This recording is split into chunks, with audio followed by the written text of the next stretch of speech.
Esse é o Ancapso e nós vamos falar agora sobre a opinião do brasilianista, o senhor Brian Winter, que diz que a situação vai piorar antes de melhorar. Segundo ele, ele não descarta que o Trump use essa semana opções nucleares contra o Brasil. O que ele quer dizer com isso? Não, não é bomba atômica não, ele quer dizer opções como restrições da OFAC. OFAC é isso daqui, ó.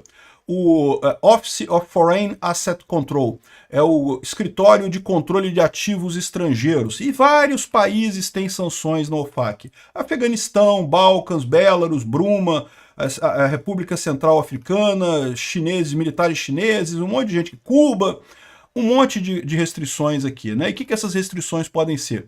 Restrição das empresas americanas venderem serviços para o Brasil, por exemplo. Ele pode proibir as empresas técnicas de tecnologia de vender coisas para o Brasil, como, por exemplo, pode tornar todos os Windows no Brasil ilegais de uma hora para outra, sem suporte, sem manutenção, o que seria um baque aqui para o governo brasileiro, né? Ele pode, por exemplo, proibir transações de cartão de crédito no Brasil, exatamente. Enfim, existe essa opção por quê? Porque, segundo ele diz aqui, ó, isso foi o que os Estados Unidos fez com a Colômbia em janeiro. E a Colômbia, vocês lembram, voltou atrás rapidinho, né? A Colômbia voltou atrás em janeiro, lindamente aceitou os aviões com refugiados, ou com deportados, né? Lembra dessa crise dos deportados no início do ano, que o Lula também encheu o peito para falar que não, porque estão deportando o pessoal algemado, que absurdo e não sei o que lá, sendo que sempre foram deportados algemados, e o Brasil, quando deporta, deporta algemado também, todo deportado vai algemado mesmo. E aí, naquela época, o Gustavo Petro, que é o presidente da Colômbia, criou caso, falou que não ia aceitar os aviões de deportados colombianos lá dos Estados Unidos e coisa e tal, e depois aceitou e acabou a coisa toda, matou o negócio todo por conta dessa ameaça. Vamos entender esse caso aqui. Essa notícia foi sugerida por República Democrática do Xandão, Bombado de Voz Fina e várias outras pessoas. Obrigado aí ao pessoal que sugeriu notícias lá no nosso site, no visãolibertaria.com, e obrigado a você que está assistindo o nosso vídeo. Se você gosta do nosso conteúdo, por favor, deixe o seu like, se inscreva aqui no canal, né? Então aqui, o Brian Winter aqui deu uma entrevista para a Globo News, via BBC, né? Dizendo que vai piorar antes de melhorar, diz o brasilianista, né? Ou seja, é o americano que entende do Brasil. Eu não vejo condições para um cessar-fogo agora. Na verdade, eu acho que vai piorar antes de melhorar.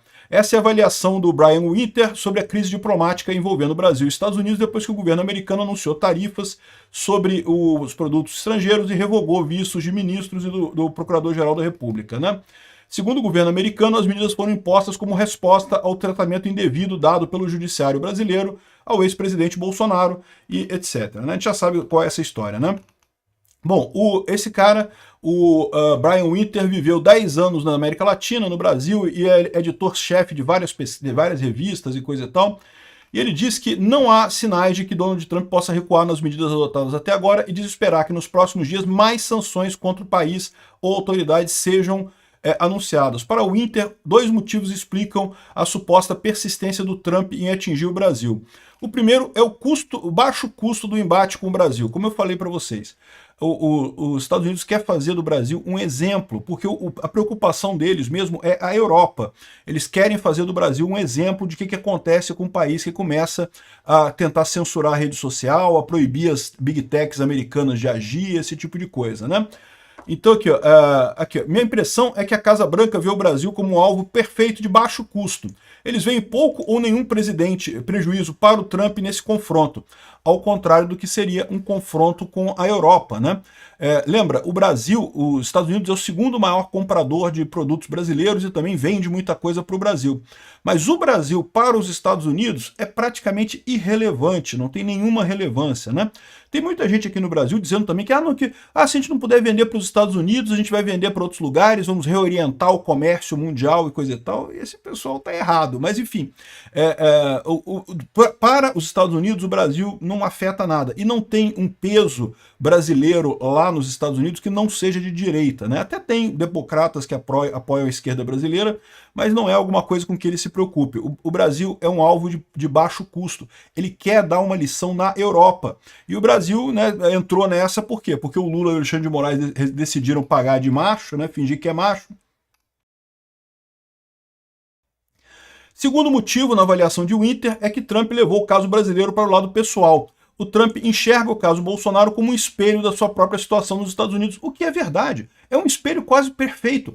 Para pensar, o pessoal aqui no Brasil seguiu o roteiro dos democratas lá nos Estados Unidos. A mesma coisa, né? Fizeram o que puderam para ganhar a eleição, botaram o dedão na balança lá para ganhar a eleição. Não estou dizendo que roubaram e coisa e tal, mas botaram o dedão na balança lá, forçaram a barra para ganhar lá nos Estados Unidos e aqui no Brasil também. O que foi um erro, porque no final das contas elegeram presidentes fracos, presidentes que não têm poder, que não conseguem governar de verdade. O Biden lá nos Estados Unidos ficou 4 anos pato manco, o Lula que já está pato manco há um tempão também. Assim como o Bolsonaro, o Trump também chegou a ser investigado por seu suposto papel na invasão do Capitólio. O 8 de janeiro aqui no Brasil foi uma imitação do Capitólio, tá mais do que na cara. O pessoal aqui no Brasil, não, vamos fazer igual aos Estados Unidos, vamos deixar esse pessoal quebrar tudo, que aí a gente tem um caso contra eles, para acusar eles de um monte de coisa, né? Aqui, ó, o Inter alerta que o confronto entre os dois países pode se intensificar caso Bolsonaro seja preso. Exatamente, né? Aqui, ó, o presidente Trump parece ver nessas lutas em termos pessoais, ele acredita que há paralelos quase perfeitos entre o que ele viu como perseguição criminal contra ele e o caso que Bolsonaro está enfrentando, o que ele faz sentido, ele tem razão, é isso mesmo. O que aconteceu lá nos Estados Unidos é o mesmo que está acontecendo aqui no Brasil. A população está se movendo para a direita, a esquerda, desesperada para manter seu poder, apela para o judiciário, que é a única coisa que sobrou. Perderam o executivo, perderam o Congresso. Quer dizer, agora ganharam o executivo de novo, mas tinham perdido o executivo e o Congresso lá entre 2018 e 2022, né? E agora, o que sobrou? Sobrou o judiciário. Se apegaram ao judiciário para tentar impedir a volta da direita aqui no Brasil e lá nos Estados Unidos também. Lá nos Estados Unidos, felizmente, eles têm uma estrutura democrática um pouco mais resiliente que a nossa. Embora tenham havido condenações do Trump, críticas e não sei o que lá, não sei o que lá, ele se candidatou e conseguiu ganhar as eleições. E Bolsonaro, eu tenho certeza que por mais que eles façam essa monte de processos contra ele, no final das contas, Bolsonaro se candidatando em 2026 vai ganhar com certeza. E isso acontece, eu acho que o Trump usará todas as suas ferramentas à sua disposição. Ou seja, o Trump está vendo a briga como uma briga que ele também tem lá nos Estados Unidos. É uma briga do Trump que o Lula e o Alexandre de Moraes compraram, né? Sobre as críticas de Trump ao sistema político brasileiro, o Inter reconhece que há pontos a serem discutidos, mas rejeita a tese de que o Brasil vive um regime ditatorial. Ele não está dizendo que o Brasil é uma ditadura, mas ele reconhece que tem pontos a serem discutidos, né? O Brasil tem uma embaixadora muito competente em Washington, mas nos níveis mais altos entendo que não houve muita comunicação entre os dois governos. É verdade, né? E, aparentemente, certo de pessimismo, o Inter disse não vislumbrar a possibilidade de normalização das relações entre os dois países no curto prazo. Se os Estados Unidos não veriam motivos para recuar, no Brasil o governo do Lula e a oposição liderada por Bolsonaro parecem engajadas em manter o conflito em altas temperaturas, mas por motivos diferentes, né? Por exemplo, ele fala aqui, ó, por um lado, acho que as instituições brasileiras foram testadas nos últimos 10 anos e às vezes funcionaram bem. Mas também é difícil argumentar que o STF e seus integrantes sempre atuaram de forma perfeita e apolíticas. Acho que há questões reais sobre algumas decisões tomadas por Alexandre de Moraes e não falo apenas de crítica da direita global. Pessoas razoáveis preocupadas com excessos também levantaram dúvidas sobre algumas decisões dos últimos anos. É o que eu estou falando para vocês. O Alexandre de Moraes claramente extrapolou e muito. Né? Ou seja, esse troço todo aqui, o que ele está levantando é isso. Né? Não vou ler toda a entrevista dele aqui, é bem interessante a entrevista, mas o ponto que ele coloca é esse. E mais do que isso, ele colocou aqui isso aqui no Twitter dele. Aqui, ó. Para o Brasil e os Estados Unidos, a questão central essa semana é se o Trump vai optar por algum tipo de opção nuclear, como suspensão de serviços tecnológicos, processamento Visa ou sanções OFAC, similar ao que ele ameaçou contra a Colômbia em janeiro, ou então vai fazer sanções direcionadas mais tradicionais. O que ele está dizendo é que vai ter mais sanções essa semana. A questão é se vão ser sanções nucleares, como ele coloca aqui, ou se vão ser sanções mais direcionadas, né? O Trump tá puto. Só a suspensão do visto do pessoal do STF não parou não, né? E aí ele coloca aqui como é que foi a questão da Colômbia. Então, relembrando o caso da Colômbia, logo que o Trump tomou posse, né, a esquerda aqui na América Latina quis logo bater no Trump, né, tava doida para bater. É o que eu falo para vocês, o Lula tava doido para bater no Trump desde o início, né, o Gustavo Petro também. E aí, naquela época, teve o caso dos deportados americanos que viriam para o Brasil algemados. Sempre aconteceu isso. Aliás, os voos que foram recusados na Colômbia e aqui no Brasil também criaram uma confusão danada com esses voos, eles tinham sido programados pelo Biden. O Biden que mandou aqueles voos, né? Ok que eles aconteceram depois do Trump tomar posse, mas eram voos de rotina que vinham sendo feitos já há muito tempo, sempre teve esse tipo de coisa. E sim, os deportados sempre foram mandados algemados para o país de origem. Aliás, o Brasil também algema os deportados quando manda para outros países, e aí quando chega lá no país, o país decide o que vai fazer com eles, se vai manter algemados, se vai prender, se vai soltar, o que vai fazer, né? Então, lá no início do ano, aqui no Brasil, o Lula não teve coragem de fazer nada, só criticou, só falou na mídia, né, criticando esse caso. O Gustavo Petro foi além, ele proibiu 2 aviões americanos de pousar na Colômbia com deportados colombianos que vinham dos Estados Unidos, né? Aqui, ó, eu fui informado de que 2 voos de repatriação dos Estados Unidos com grande número de criminosos ilegais colombianos não foi permitido que pousassem na Colômbia.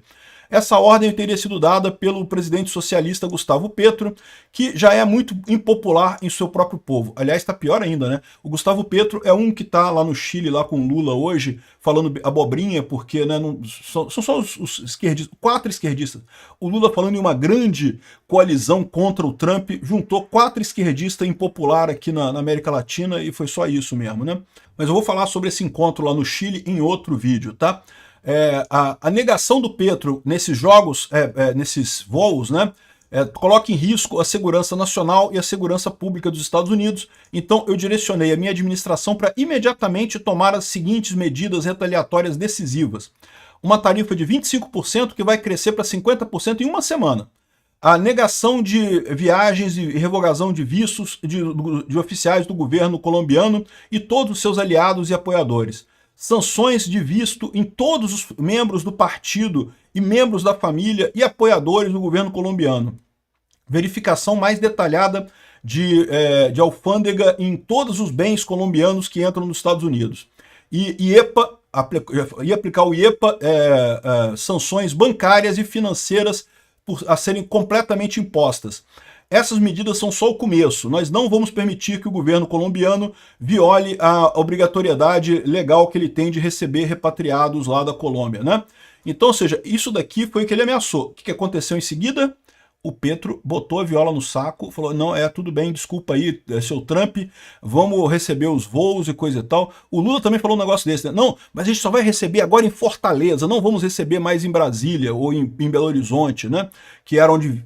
Por que isso? Não tem lógica nenhuma, só prejudicou o pessoal. Antes o pessoal era solto em Brasília, em Belo Horizonte, agora é solto lá em Fortaleza, tem que pegar voo aqui no Brasil para ir para o lugar que eles forem, né? Mas enfim, ou seja, voltar atrás. Por quê? Porque principalmente esse último item aqui, o que ele está falando que são as opções nucleares, né?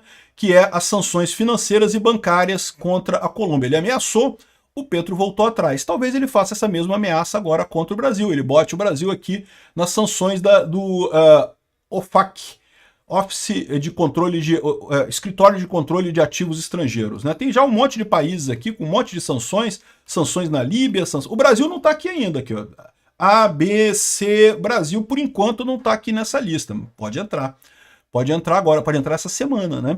Ele tá dizendo aqui que não vê, que vai ter retaliação americana. Pode ser só mais tarifa, ou pode ser coisa muito pior depois da ação contra Bolsonaro na sexta-feira.